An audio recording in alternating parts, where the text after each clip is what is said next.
ওয়ালাইকুম ওয়ান স্টাডিতে সবাইকে স্বাগত।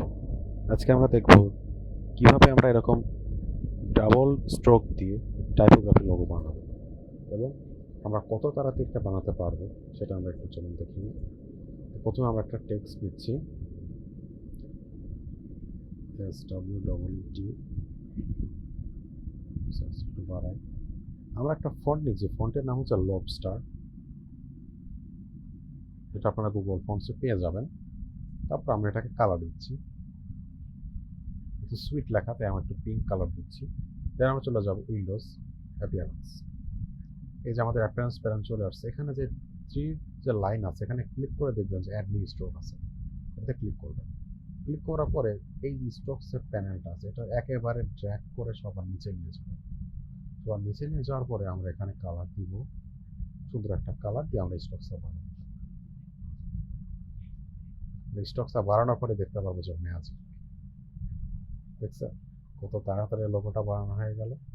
এভাবে আমরা কয়েক সেকেন্ডের মধ্যে লোগোটা বানিয়ে ফেলতে পারি। আমরা চাইলে যদি এখানে এক্সট্রা একটা স্ট্রোক দিতে চাই, সেমভাবে এক্সট্রা এখানে ক্লিক করে অ্যাড নিউ স্ট্রোক, সেমভাবে আমরা এটাকে ড্র্যাগ করে আগের যে স্ট্রোক দিয়েছি তার নিচে নিয়েছি। এটা ঠিক লেয়ারের মতো কাজ করে। তার আমরা একটা কালার দিব, কালার দিয়ে এটাকে বাড়াতে থাকবো। বাড়ালে আমাদের এটা তখন বাইরে থেকে বের হয়ে আসবে।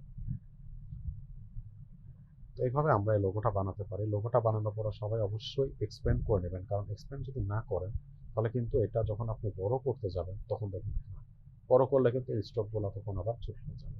এই জন্য এখানে object expand, then object expand, then আবার অবজেক্ট এক্সপ্যান্ড, তিনবার করার পরে টোটালটা এক্সপ্যান্ড হয়ে যাবে। দেন বড় ছোট করলে আর সমস্যা হবে না। আশা করি বিষয়টা বুঝতে পেরেছেন।